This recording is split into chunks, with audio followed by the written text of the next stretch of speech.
Well, welcome to Black Men Speak, a podcast that highlights ordinary Black men doing extraordinary things. I am your host, Keith Dent, and it's a great Sunday to be here. We are in our ongoing author series.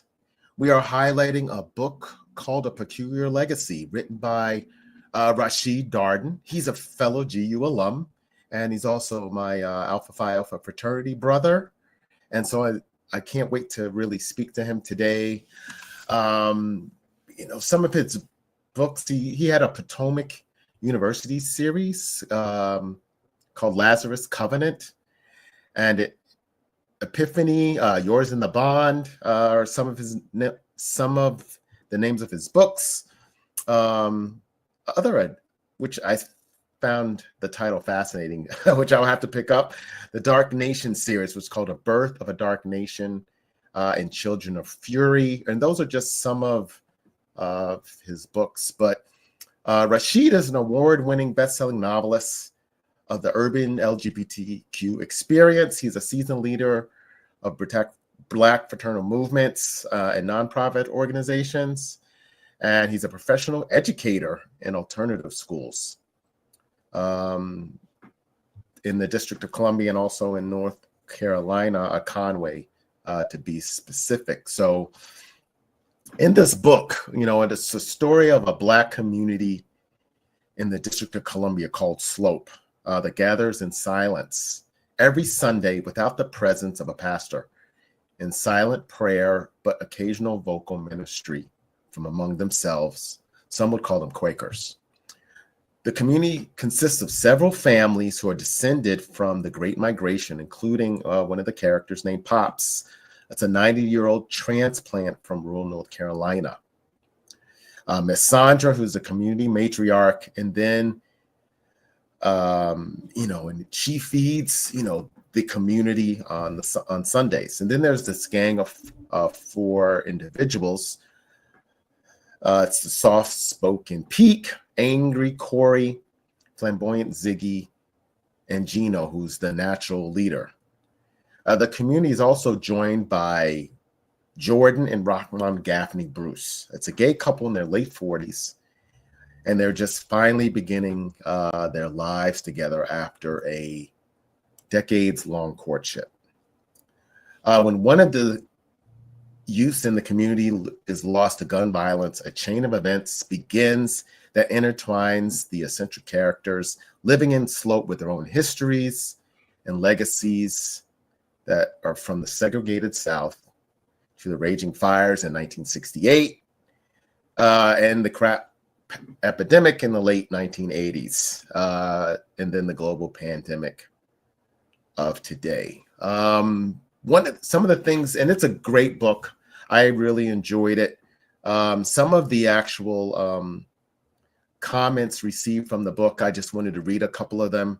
Hopefully Rashid won't get too embarrassed, but one of the comments which I thought was great is, how could a book that features issues concerning urban life, race, sex, aging, money, marriage, and other forms of living together, education, religion, ambition, responsibility, and self-image not be intriguing and hold your attention?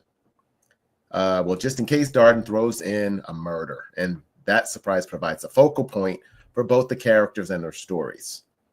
And then Darden weaves a masterful whodunit populated by characters who are vibrant and nuanced. It's an interesting tale, complete with cameos from beloved figures across his literary universe. So Rashid, welcome to the show. Hello, good brother, my Hoya brother, my Alpha brother. Good to see you. Good to see you too. How's everything going? Everything's just fine down here in the country. The cotton and the peanuts are growing just fine, as well as everything else that's beautiful about being Black in the South. I get it. So yes, I just wanted to say, before we really discuss the book, I thought it was a great read. I know when I saw you post it online, I was like, oh, that's interesting, because I feel that a lot of Black authors, and then specifically Black male authors, don't get a lot of representation to talk about their stories, and for us, to get to read more, because I think we don't read enough. But the only way we will read is if we get to know the authors and the books that could be interesting. So I've started that last year with The Birds Have My Wings. If you haven't read it, that was a fantastic book, and then a couple of others last year. And I think this is the first book of 2025. So I'm just glad that you're here to talk about your book. I'm glad to be here. I'm glad to still be getting read after 20 years of self-publishing. It's a blessing anytime somebody reads another book of mine. Yeah. So I know you heard the synopsis. Is there anything else you wanted to add to the book, so we can start to discuss it? Well, I think the thing that I want people to know about A Peculiar Legacy is that it is still very much a Black novel.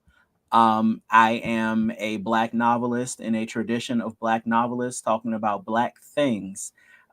So as much as it is a novel about spirituality and about love, it's also about the kind of community we can be.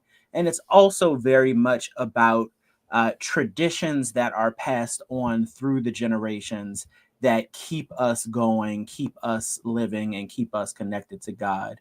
It's fundamentally a story. It depends on who you are, what this story is about. But I will say it from my perspective. It's about a gay couple that is very much in love with each other after a very long courtship, that has bought a house in a community that they are learning is quite eccentric and still filled with a lot of love despite a lot of hardships. So if you're a Black gay man, that might be your entry point. If you are identified with any of the other characters, it is quite an ensemble novel, and some might even describe it as a collection of intertwined short stories. Mm-hmm. Yeah, you definitely get that feeling. But one of the things that I thought grabbed you, or at least grabbed me right away, was the sense of community from the outset. It really kind of started out as, and I hate to say, well, yeah, anything that may happen in a community, our communities, a young Black male gets killed. And so that was the initial grabber. And was that by design? What made you wanted to start the book that way? Well, that's an excellent question. As we were talking a little bit before the show, when I retired from teaching, if you will, it was because I had not witnessed, but I had experienced the deaths of several students in the school community. And Jessamine Ward has a memoir called Men We Reaped. And it itself is a collection of stories about men in her life that she buried. And I had been reading that book before I call it my retirement, because I'm just not in that career anymore. Right. I lost a student who was very close to me named Devane Williams, and he died similarly to the young man in this story, although the circumstances were different, but definitely died due to gun violence. And I needed to be able to myself work through the grief of losing this young man and eulogizing this young man in a way that helped people understand that he was a whole person. He was not simply a GED graduate. He was not simply an imperfect person. He was a whole person. And I thought that what better way to tell the story of a whole person than to tell the stories of the men and women in his community as well. The second thing about the story that I think people should know, aside from it being a memorial, if you will, to the boys we have loved and lost, is that it's also almost a historical or historically fictional account of a real woman who lived named Jenny Mustafa, who was a Quaker who was an assistant principal in Washington. And I'll get to the point. She is someone for whom facets of her life were unknown by the white Quakers that knew her. And that is evidenced by her various obituaries. Depending on who wrote her obituaries, what was included or what wasn't. If you read things written about her by her sorority sisters, they do include that she was an active Quaker. But if you read things written about her by Quakers, you don't see her Delta Sigma Theta membership. So I wanted to ask a question through this novel: what other parts of Jenny Mustafa's life were ignored or overlooked by the white folks in her life? And from there, naturally came the story of this almost magical community that she had touched and she had improved, but did not necessarily bring them along to become Quakers, because, like many Quakers, Jenny Mustafa did not proselytize. So, and it was fun. I did a lot of research on Jenny Mustafa, and the sad thing about someone who lives to be in their 90s, in the 90s, is that over 30 years later, there's not a whole lot of people left that knew her firsthand. So I was going through secondary sources and Washington Post articles and whatnot, and she is quite a fascinating lady that I'm proud that was part of my meeting in DC. That's great. And I know I didn't mention that in the beginning, but I did want to leave a little bit for you to add. And so, yeah, let's touch upon the Quaker faith, because you don't really hear about that when it comes to Black people. There were Black Quakers. So give me a little bit, and because you are, just for context, you consider yourself a Quaker yourself. Is that correct? Okay. Yes. So yes. So please, if you could give us your what is it about the faith, Quaker faith, and what was Jenny's relation to it especially in DC? I'd love to hear more about that. Sure. So, in order to understand what the Quaker faith is all about, it probably is helpful to let you understand how I came to it. So, I was raised Baptist, first 18 years of my life in Washington, D.C., attended the Greater Tridestone Baptist Church in Columbia Heights, which is another place that I mentioned in some of my other books because, it is still dear to my heart. And when I got to Georgetown, I knew several truths about me that I wanted to explore and investigate for those 4 years. The first was my orientation. I knew, for years and years that I was gay and that I wanted to go to. I believe that going to college anywhere meant that that was kind of my welcome mat into coming out. Little did I know, the Georgetown of the late 90s was quite conservative. And I did not come out as soon as I stepped foot on campus, but I did after about 2 years after being comfortable. The second part of my journey at Georgetown was about finding my faith. And I was pretty sure I was not meant to be Baptist all my life. There are some things about Baptist practices in the church and Protestant practices in general that I wasn't really vibing with. And so I did deep dives with many wonderful professors like Joseph Murphy, Maysam Al-Farouqi, and lots of other people, where I got to learn theology and the sociology of religion. And by the time I left Georgetown, although I almost became Muslim, I Okay. knew that I was in search of a justice-oriented faith. And every couple of months or so, I'd get on the internet and I would search and I would try different combination of keywords. And I discovered that of the Christian denominations, the Quaker faith was most in line with my sense of justice and liberation. It didn't matter to me that the Quaker faith was predominantly white, because there was a legacy of unpopular decisions made by the Quakers, such as disowning Quakers that decided to engage in the slave trade, or owning of people. And there also were a lot of Quaker abolitionists. So I felt, okay, well, these are green flags. This is what I want to follow. And there also was on the show 6 Feet Under, there was a character who was a Quaker, and that's how I got to see Quaker worship for the first time. Okay. So your listeners are probably like, He went through all this just to wear black hats and ride a buggy. I want to let people know Quakers are not the Amish. We are not the ones who don't use technology. Quakers look like you and me, they act like you and me. Some Quakers do dress plainly, but that is not the branch that I am in.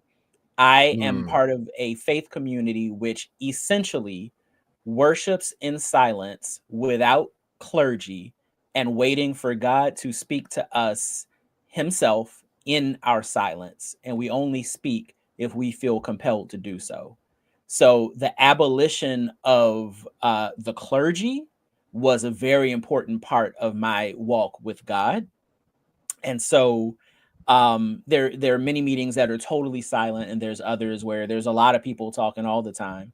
But I found my home among people who believe not that we've abolished the clergy, but that we are all clergy, that we all have the ability to receive the word from God without mediation.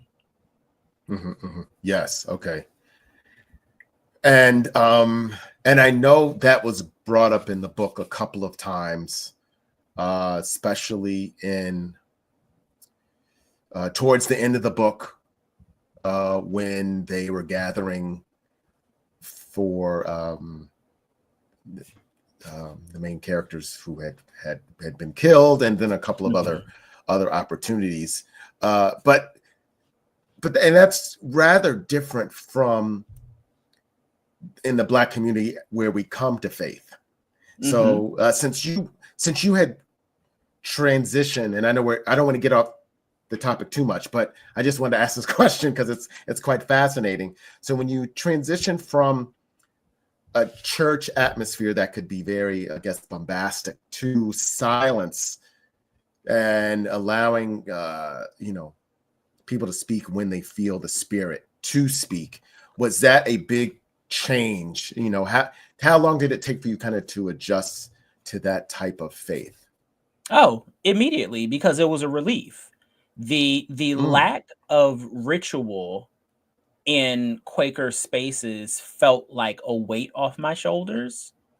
In the Baptist tradition, or at least my Baptist tradition, there first of all, you're there for 2 hours at the very least.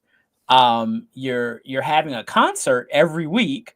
I remember the last time I went to a church service, the singing was sort of endless and it was good, but it was like, okay, okay. okay.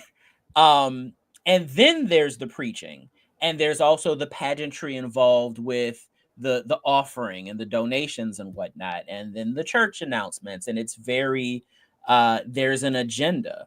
And I instead felt the power in the silence, while sermons didn't often leave me feeling powerful. They would often be even some of the prayers. I remember going to a prayer breakfast one time, and the lady would, just randomly is like, you know, being gay is a sin. And I'm like, oh, I don't know if we can cuss on here, so I won't. Um, but like, okay, lady. So I got up and left. And I'm just like, you know, I've already had this conversation with God. He is not Mm, wrong in what he told me, and I feel good. The fact that people would take these spaces of power and authority, and the authority just of the microphone itself, and decide who's in and who's out, when that was off the table and I was in a space where everybody is in because we acknowledge everybody's faith walk, total relief. And I've been feeling relieved for the 15 years or so that I've been a Quaker. Oh, okay. That's great to know, and I'm glad you provided that additional context. And so then, as a backdrop, the setting is in DC, at a location which was fictional, called Slope. So for those that are, I guess, from DC, where is Slope actually located, and what was the nature of the area in which the story resonates from? So I will answer that by telling you a little bit about two of the characters, Jordan and Rahman. And someone Okay. actually asked me, well, why did they choose to live in Slope? And I never really thought about it that hard because I'm like, well, they needed a house and that's what they could afford. And it was a good house. But I also realized people don't visualize it the way I do. And everybody that reads it visualizes an entirely different kind of community. It is not a poor community. It's a community that has some poor people. And so if you are in DC and you are going to H.D. Woodson High School, you are in Slope. You are near Slope. If you are almost in Capitol Heights, but not, you are in Slope. If you are anywhere by Watts Branch, you are in Slope. It is your average amalgamation of every middle class appearing neighborhood in DC that is predominantly Black. And frankly, there's a lot of places, uptown DC, Kennedy Street looks like Slope to me. Parkwood looks like Slope to me. And it really is a collection of mostly single family homes with some small apartment buildings. And it's called Slope because it is built on a hill. Okay. Okay, And great. I just want to, I don't know, like, I feel quite influenced by writers like Toni Morrison. You know, in Sula, they write about down bottom. In there's Women of Brewster Place, and I really, for me, if you read this and read Women of Brewster Place, like then I'm honored that you would make a connection because Women of Brewster Place is one of my favorite novels as well as The Color Purple. And there's a tradition in Black literature of making the place a character as well. In the opening lines of the book, I talk about Slope having a heartbeat, and it does. And the blood of Slope is in the people that live there. So it's any neighborhood in DC, but it is based on a real Northeast neighborhood on the way to Maryland. Okay, great. Glad to hear that. And so you kind of described the socioeconomic status of it was not lower class, it was a middle class neighborhood, but there might have been some people that were living kind of in poverty. Right. And Which it was, oh, I'm sorry, go ahead. no, which is, I guess, not to be expected, but it happens in our communities. But the one thing you didn't get that sense in the description of the characters. They were very close-knit community. They might have engaged in some, it was more survival, I guess, than anything else. And you had your mentors, the matriarch of, and then, Pops is also the kind of, I guess you want to consider the patriarch, but he was for no pun intended, on the down slope, being in his 90s. And looking for, I guess, maybe mentors, so to speak. They were thirsty for mentors for sure. The Gang of Four, and there's I think a lot of allusions in this book to concepts that are even, that are bigger than the characters even know. So the Gang of Four is really like what they experience, and you don't really get this until the last chapter in the book. You can surmise what their lives were like, but they were kids that were stereotyped because of where they came from. They were kids that, they're well-meaning Teach for America alumni, teachers really didn't give a fair chance to. Their teacher, the principal was ready to get rid of them and push them out. And there was the system was all like I don't know, people are going to take what they want to from the book, but like the system is the villain. Like even the people that commit the crimes in the books are not the worst villains. The villains in the novel are the law and segregation, and how even the Great Migration could not be a permanent balm for what's going on with Black people in this city or globally. Mhm. And one thing I don't make explicit in the book is that Jordan and Rahman, although they are Black, they are both from better advantaged backgrounds and having, you know, college degrees, Right. Ivy League, that kind of thing. They're contending with being the gentrifiers, even though they are not white.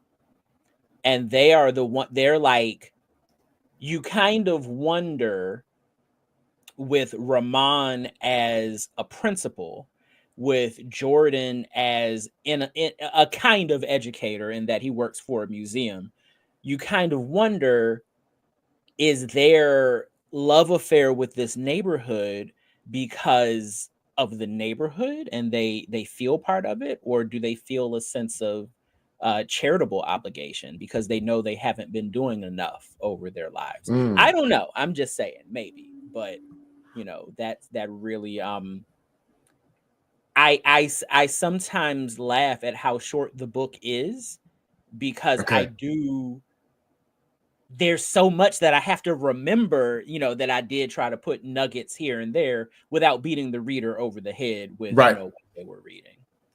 Well, yeah. Because So it's and not we'll a kind of Black stay history lesson, but right, and we'll kind of stay on that theme, and I'll kind of get back to uh, Jordan and Rahman in a second.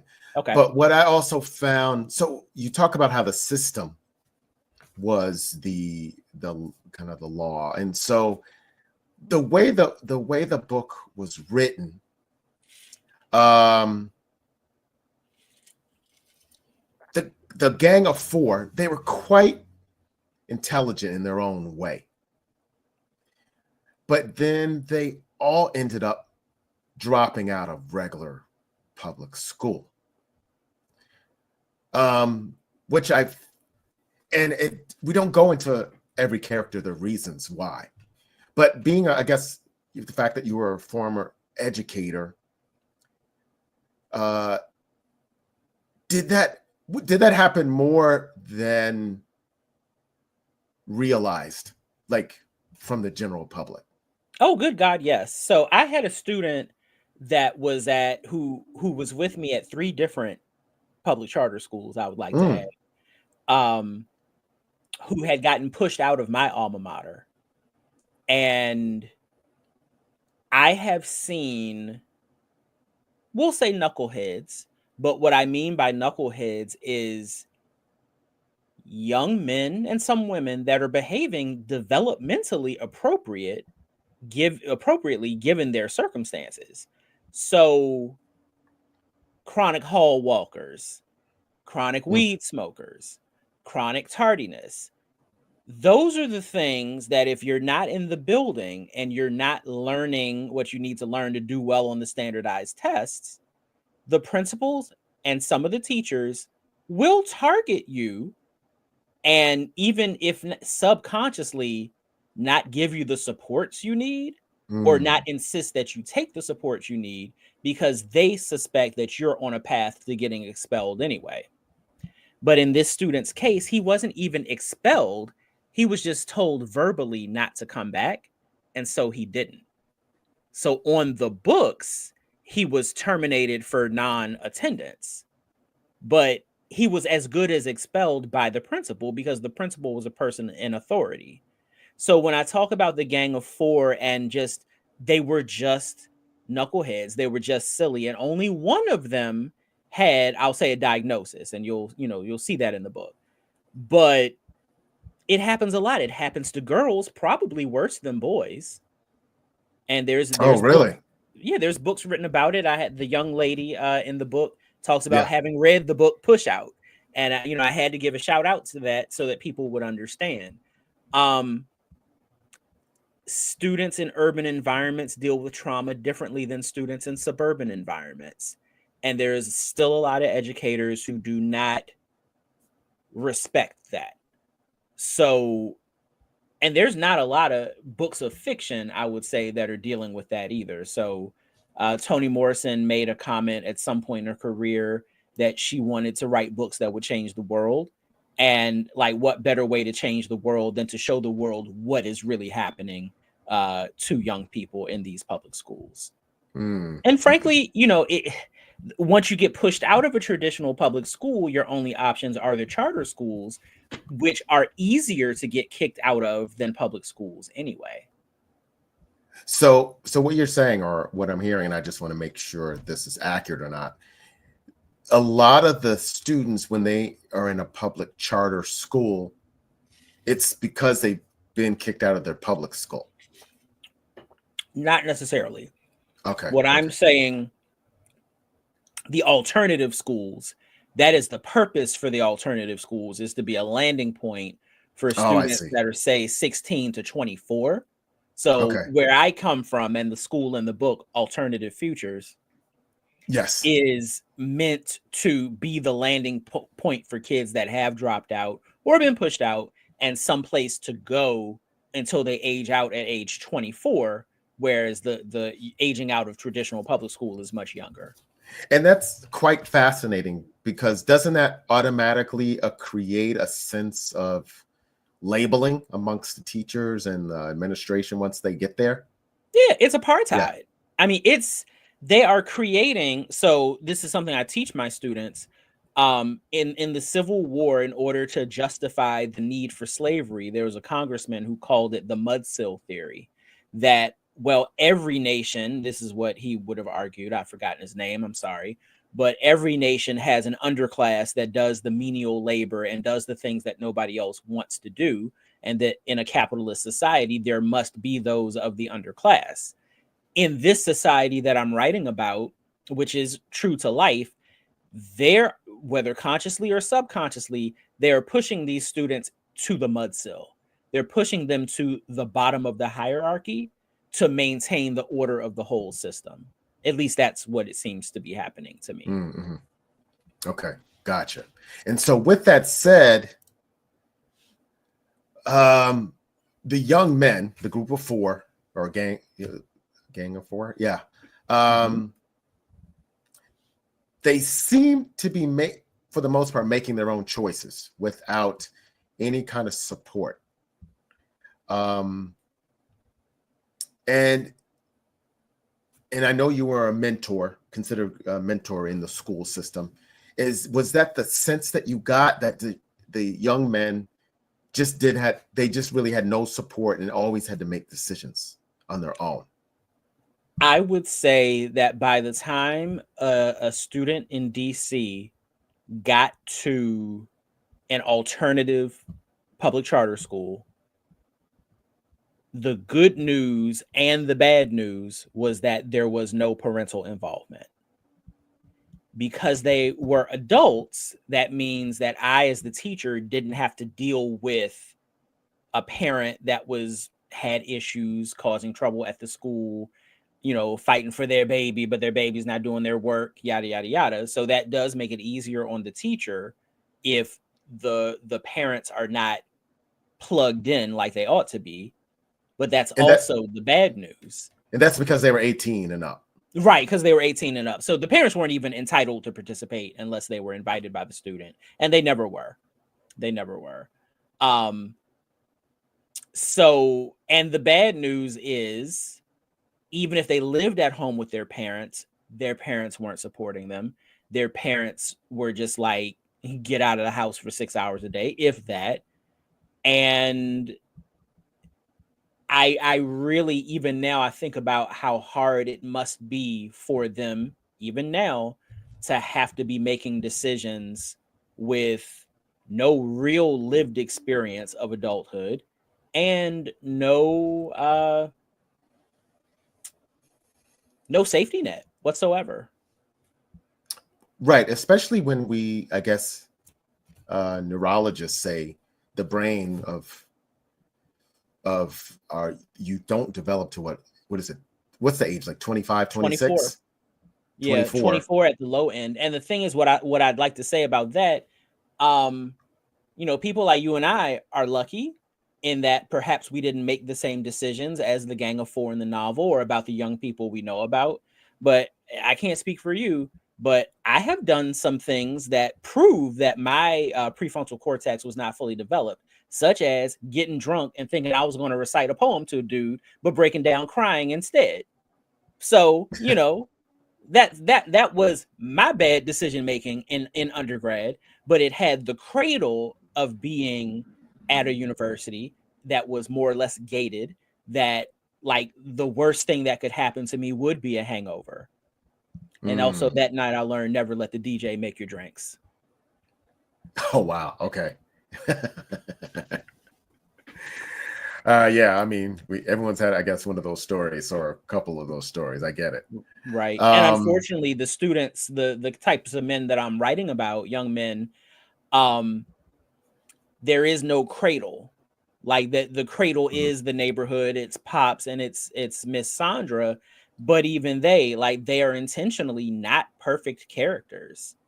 I mean, like once you read the book and see like Miss Sandra had 7 children and 6 are like by the book, and then the 7th, eh. Yeah. Hmm. But Yeah. he's the one you see, and he's the one that the other young men see. Right. Right. Right. Absolutely. Um,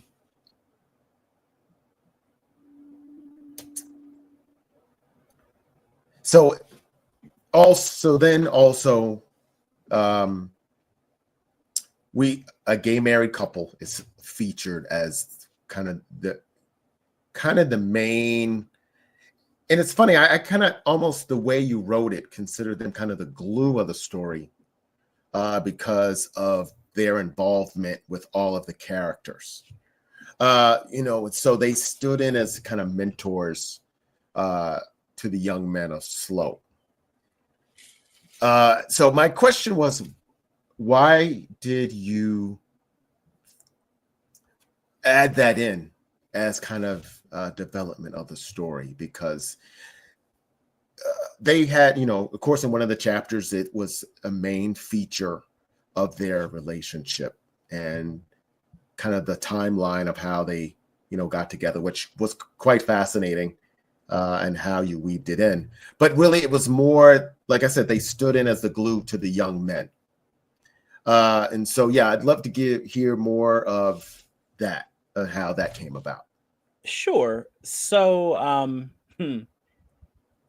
with all great stories, well, with many great stories, there's a broken heart somewhere along the way. And despite this story being very much about the community of Slope, it's also about um, aging as a gay man, right? So, as someone that is gay and has been in experiences that Jordan has experienced and experiences that Rahman has gone through, I always want to have main gay characters because there just can't be enough. I was raised with none, and then Elon Harris came out, and Invisible Life and his books, and then James Earl Hardy, and then there were more, but there can't be enough. So there was always going to be at least a gay character, if not a gay couple. I wanted In writing Lazarus, Covenant, and Epiphany, my main characters literally rode off into the sunset together. Perfect bow, everything worked out. And ever since I published Epiphany, I felt like I owed it to myself. Like, okay, I've written the perfect gay relationship. Now let's get messy. Mm, Let's figure out, like, what could go wrong. Who is the anti Adrian and Isaiah? And I went one pass at a dysfunctional gay couple in my novel Yours in the Bond, and they're dear to my heart. But my second pass at a dysfunctional gay couple was with Jordan and Rahman. And I will say about their courtship and marriage is that what happened in my life went in one direction, and what happened in their lives go in the other direction. And it was a lot of fun imagining and reimagining those conversations that I may or may not have had, and what life could have looked like for me if I had zigged mm, rather than zagged. um there's also a layer to their relationship where they are both fraternity men in different fraternities, and I thought, oh, what fun might that be like? And there's a subplot about what relationships within one's own chapter might be, and I think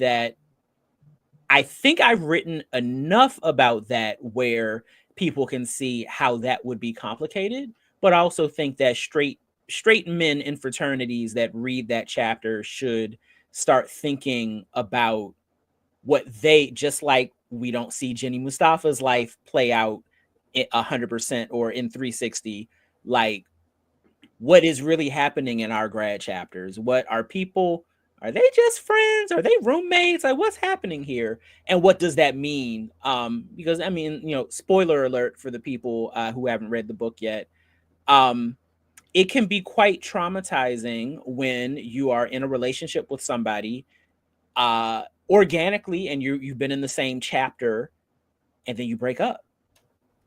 Do you stay in the same Mm-hmm. chapter? do Right. you do you take your toys and go home? Are you ostracized because everybody likes, your friend better than they like you?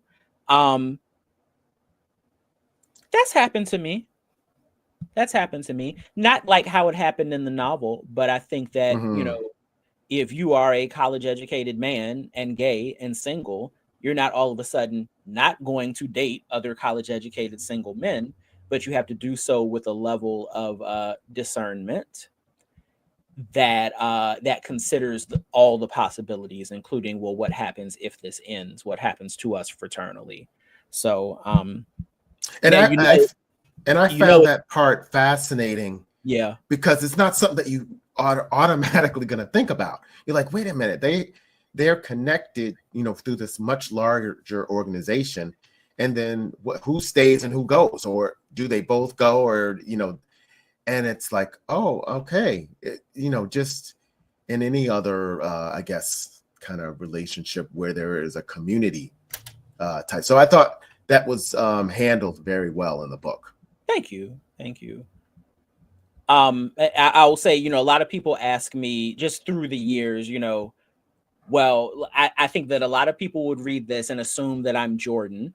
Um, just like people have assumed I'm Adrian or assumed that I'm Eustace or whoever. Rashid Darden would never date a Kappa. So I want to put those rumors to rest. Sorry. That's funny. That's funny. I'm equal opportunity. I'm just kidding. I'm equal opportunity. Gotcha. Does Gotcha. the check clear? That's the most important thing. Yeah, I hear you. Well, that's I mean, and I'm glad since we kind of a good segue to the character, and since and I'm really more to the gang of four, not necessarily Jordan and Rama, but which of the four characters, which one did you resonate with the most? Oh goodness.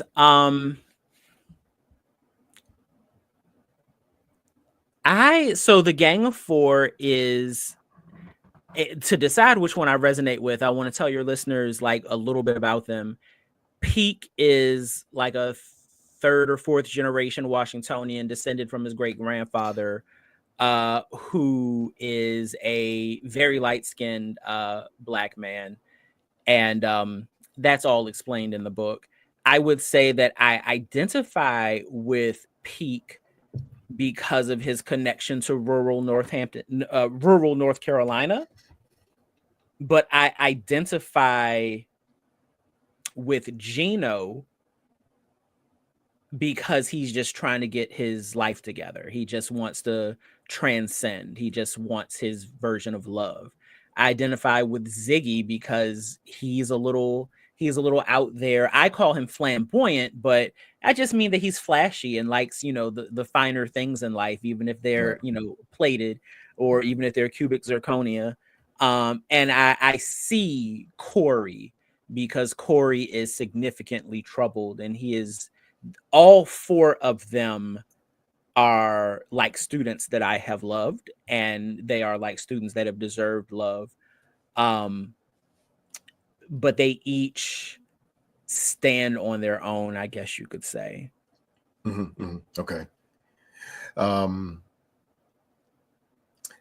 And now back to Peak, because Peak had the connection in North Carolina. So his real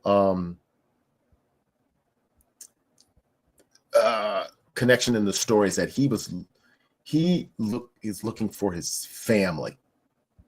Yes. He's looking for his family, and he runs into a woman that's not the same color, but feels like they are related in some way. Yes. So he goes down to North Carolina with support from was it Jordan? Jordan That went with him, reluctantly, of course. But then they have a scene where they don't want the truth to come out. I found that to be very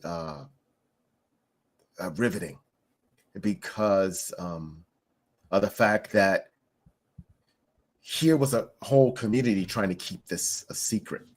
And so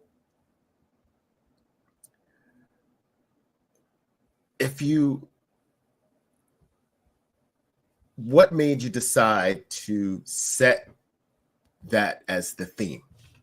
Because I was a little surprised that it did turn out that way. It was almost led into Jordan's reluctance to go down there in the first place. So, do you, and you've seen or heard stories where these secrets are out, and did you find that was that you felt that's the way you wanted to go in the story?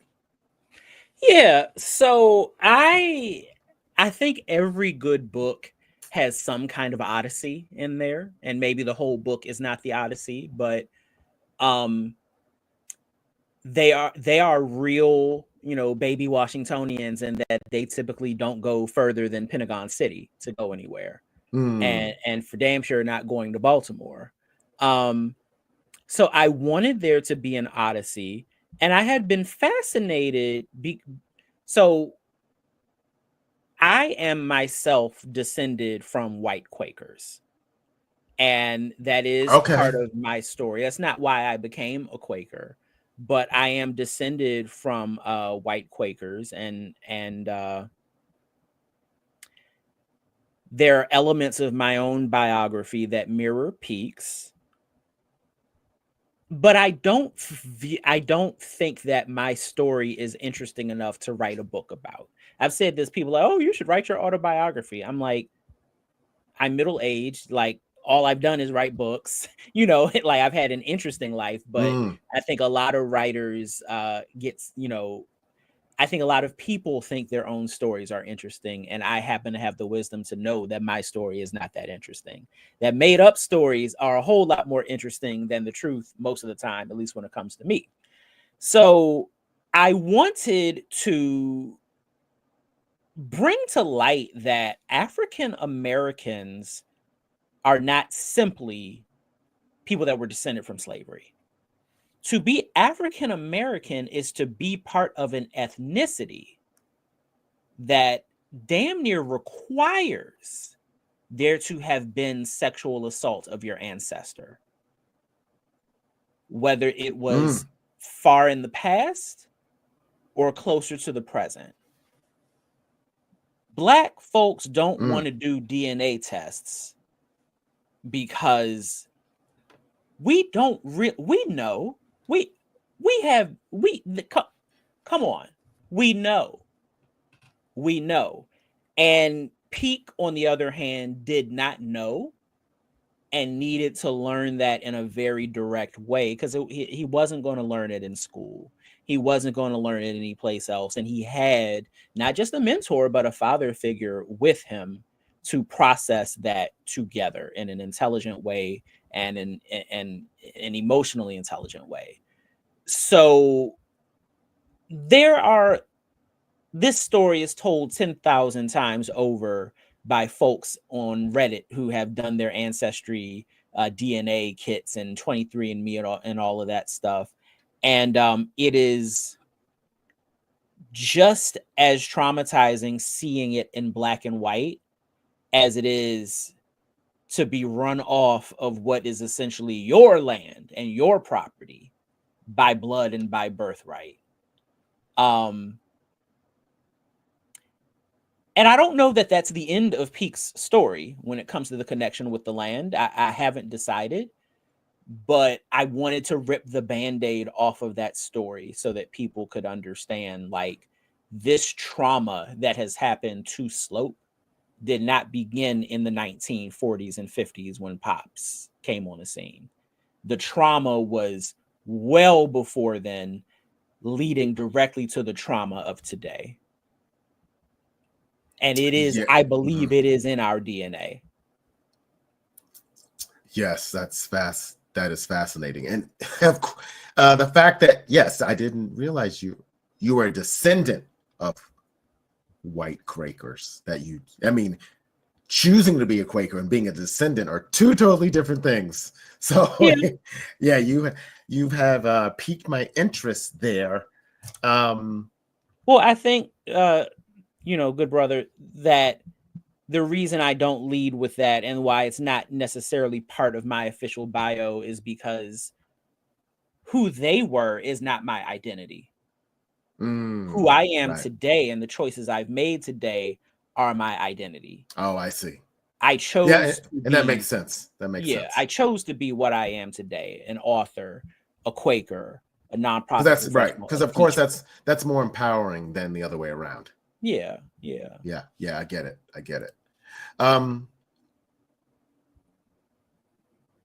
So my other question is that you received a lot of rave reviews around this book, and I mentioned some of them earlier.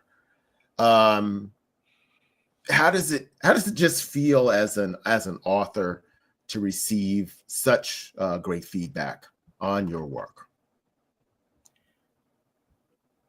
I don't know. It's on one hand, I'm an avid Hamilton fan, and the lyrics from Hamilton, he will never be satisfied. I'm looking at the reviews, and while I'm grateful for them, I also still look at them through the lens of someone who has been self-published for 20 years and is not yet rich.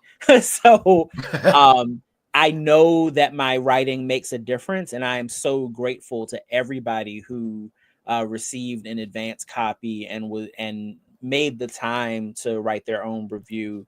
And in fact, there have been no bad reviews so far, knock on wood. I think I'm on to something. I am more concerned, however, with less whether people like it and more that people get it.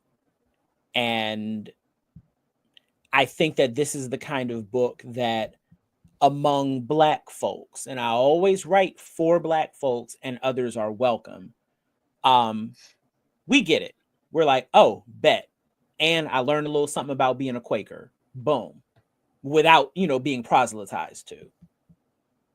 But among white folks who read this, and white Quakers in particular, I want them to read it and sit with it and talk about it and pray about it and really look at those queries at the end. Quakers have a practice called worship sharing, which is a form of worship, but with guided queries. I want them to go through those queries and come up with their own and figure out, okay, where have I been complicit in Slope as a stand-in for whatever marginalized community is closest to them? I want them to ask themselves, where and how have they been complicit in the further marginalization of people?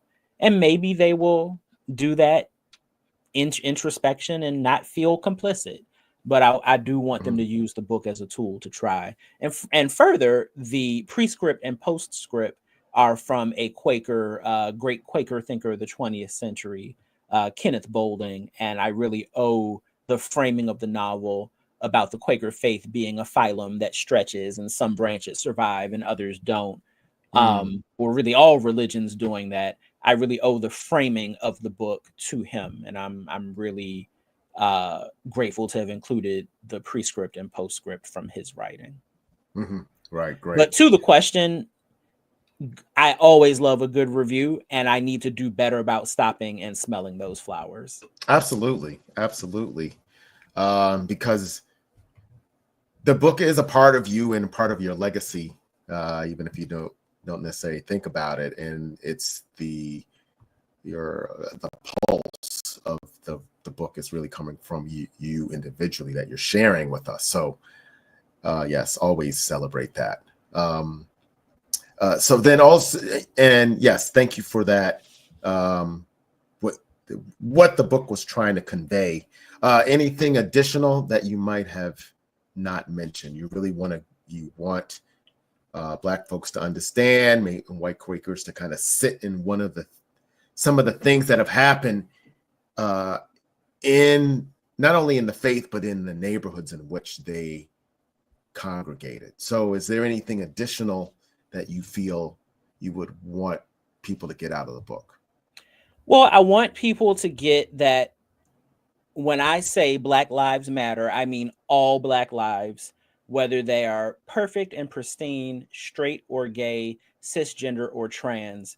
And I really labored a lot with the characterization of the secondary character, Netta, who is dating one of the Gang of Four. And I wanted people to really see and sit with, and maybe you don't get it on the first reading, but kind of the casual transphobia that that Netta experiences from some of the characters, and the casual homophobia, but that gets called out in a different way. And I want people to understand that trans people have always been here, and that it takes a level of courage to be yourself, whoever yourself happens to be, and that there, just as there's always been trans people, there has always been courageous allies of trans people who there's a time in the book where Netta is described as she a girl and you love her. Okay. What? And I want that. Mm-hmm. I want that. So there's a narrative that Black communities are homophobic, as though we can't help it, as though that is just who we are, and that we're transphobic and that's just who we are. I know Black communities to be welcoming, to be accepting, and if you can't play the dozens like everybody else can play the dozens, then you just got to get tougher. But you can't we are resilient, and yeah, we could be softer as a people, but we're not, because we have to be hard because of the world that we live in and the communities we live in. And because we are hard, trans women, trans men, non-binary folks, gay folks, religious minorities, whoever, we have that resilience, we have that support. And I really do believe that the homophobia and transphobia is a loud minority, but that bystanders can show up in unlikely ways in such communities. That's something that, like, maybe on a third or a second reading, I want people to pick up. Like, it might not be the main thing, but I want folks to understand that there are allies to trans people in Black communities. Yes. And I think that was truly evident just in the community itself, and then the way your book was written. So Peculiar Legacy, author Rashid Darden. You should pick up this book if you really want a really complex read, but a very comprehensive read that you will truly enjoy. So I want to thank you for that.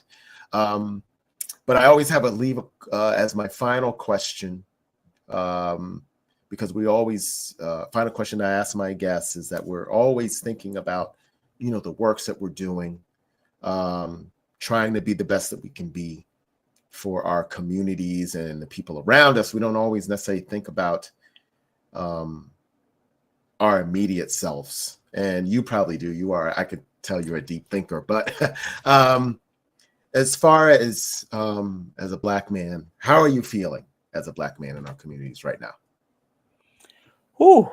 I'm feeling that it's harder and harder to find rest. I feel quite armed for the future. I feel that I have what I need to survive. And when it comes to the upheavals in the nation right now, that I have been well trained, that I know my role in the revolution, the rebellion, whatever this is going to be, and that I hope that I've trained others to be who they are meant to be for this moment in time. So how I'm feeling is ready and hopeful, but also a little desirous of a little more rest. Well, Rashid, thank you for that. Hopefully you can carve out a little bit of that rest, because we can't do our level of work that we need to do in our communities without it. So, Rashid, thank you for that. Thank you for having me, being Keith. on today. I really appreciate it. Yes, you can stay on for a few minutes as I close out. Thank you for that. Please, on YouTube, look for Peculiar Legacy. I think you can buy his book at RashidDarden.com. It's a great book to check out if you're a reader, and everyone should be a reader. So please check on the book, and I really appreciate you being here today. We were on a little earlier because I have another one coming up in about an hour. So and we'll be talking about the job crisis for African American men. We'll be speaking with Algernon Alston, and he is director at the Center for Economic Policy and Research. So it'll be a great read. So appreciate it. Talk to you soon.